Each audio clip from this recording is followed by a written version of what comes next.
কোনো এক রেস্টুরেন্ট মালিক দীর্ঘদিন ধরে ৫ টাকা করে পরোটা বিক্রি করতেছে, কিন্তু বাজার দরের ঊর্ধ্বগতির কারণে এখন সে পোষাতে পারছে না।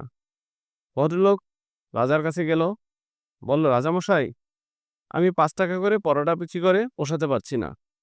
আপনি অনুমতি দিলে ১০ টাকা করে বিক্রি করতে চাই।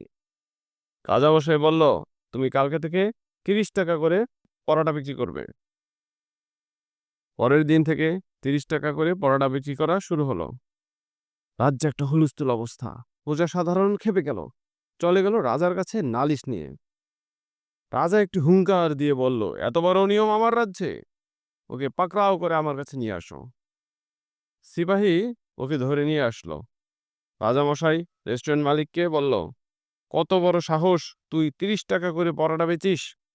আমার রাজ্যে অনিয়ম, কালকে থেকে অর্ধেক দামে বেচবি।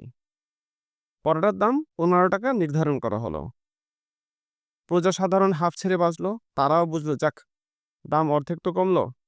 প্রজারা সবাই দরবার ছেড়ে চলে গেল খুশি মনে। পরোটা ১৫ টাকা নির্ধারণ করার পরে রেস্টুরেন্ট মালিক প্রতি পরোটা বাবদ ১০ টাকা করে রেখে বাকি ৫ টাকা রাজ্যের কোষাগারে জমা দেওয়ার জন্য আদেশ করা হলো। রেস্টুরেন্ট মালিকও খুশি, প্রজা সাধারণও খুশি, আর রাজার কোষাগারেও কিছু অর্থ জমা হচ্ছে।